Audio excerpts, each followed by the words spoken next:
తట్టి క్రమములో నిలిపాడు.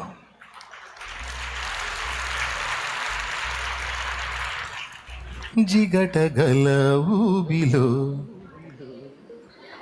నా అడుగులు స్థిరపరచి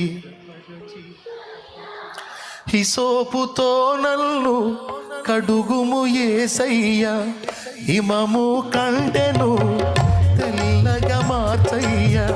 నీకేమి చెల్లినదు నా మంచి మెస్సియా, ఈ జీవితమంతా అర్పింతు నీకయ్యా. ప్రేమ కరుణ నీ కృప చాలు, ప్రేమ కరుణ నీ కృప చాలు.